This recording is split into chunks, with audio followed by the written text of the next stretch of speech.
It is Tuesday, November 8th, 1:11 a.m. I'm going to read Liber Librae, Subfigura 30, AA publication in Class B, issued by Order DDS 74 Praemonstrator, OSV 65 Imperator, NSV 56 Cancellarius. 0. Learn first, O thou who aspirest unto our ancient order, that equilibrium is the basis of the work. If thou thyself hast not a sure foundation, whereon wilt thou stand to direct the forces of nature? 1.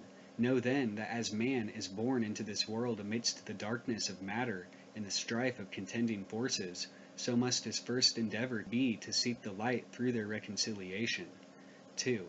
Thou then, who hast trials and troubles, rejoice because of them, for in them is strength, and by their means is a pathway opened unto that light. 3. How should it be otherwise, O man, whose life is but a day in eternity, a drop in the ocean of time? How, were thy trials not many, couldst thou purge thy soul from the dross of earth? Is it but now that the higher life is beset with dangers and difficulties? Hath it not ever been so with the sages and hierophants of the past?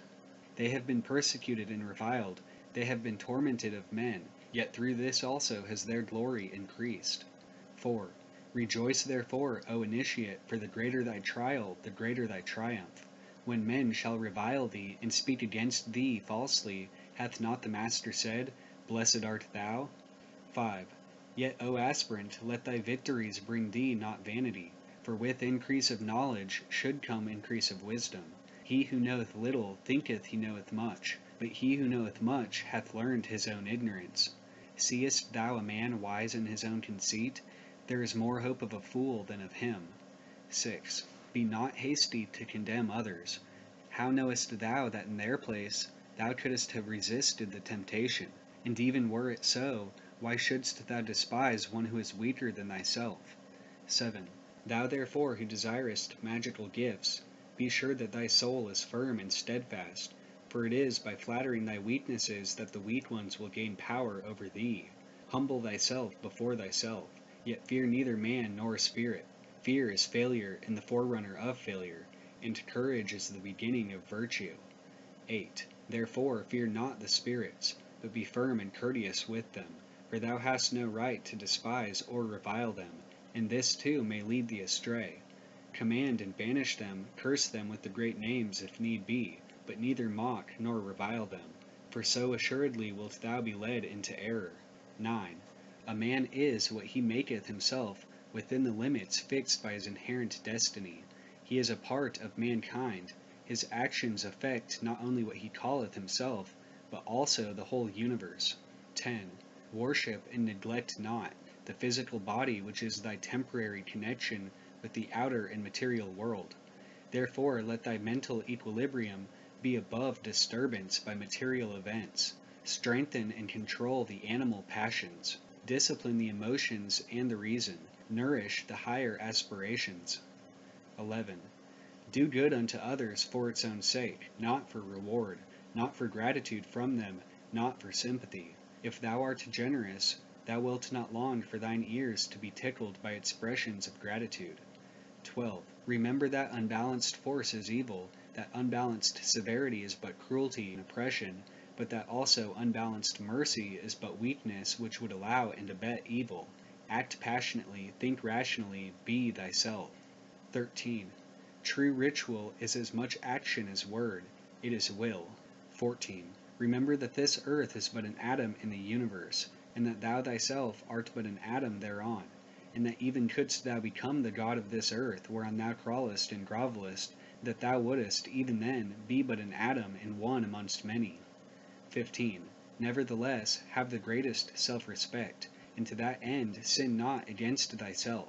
The sin which is unpardonable is knowingly and wilfully to reject truth, to fear knowledge lest that knowledge pander not to thy prejudices. 16. To obtain magical power, learn to control thought. Admit only those ideas that are in harmony with the end desired, and not every stray and contradictory idea that presents itself. 17. Fixed thought is a means to an end. Therefore pay attention to the power of silent thought and meditation.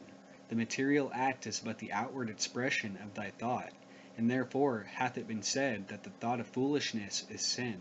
Thought is the commencement of action, and if a chance thought can produce much effect, what cannot fixed thought do? 18. Therefore, as hath already been said, establish thyself firmly in the equilibrium of forces, in the center of the cross of the elements, that cross from whose center the creative word issued in the birth of the dawning universe. 19. Be thou therefore prompt and active as the sylphs, but avoid frivolity and caprice. Be energetic and strong like the salamanders, but avoid irritability and ferocity. Be flexible and attentive to images like the undines, but avoid idleness and changeability. Be laborious and patient like the gnomes, but avoid grossness and avarice.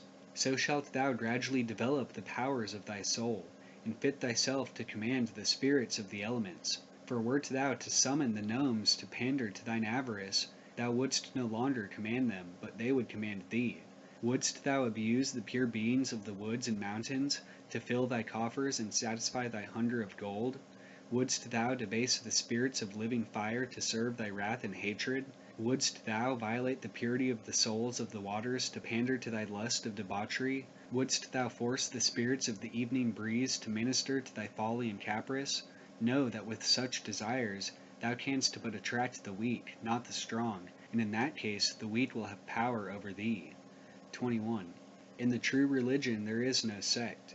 Therefore take heed that thou blaspheme not the name by which another knoweth his God.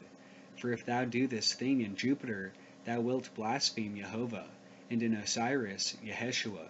Ask, and ye shall have. Seek, and ye shall find. Knock, and it shall be opened unto you.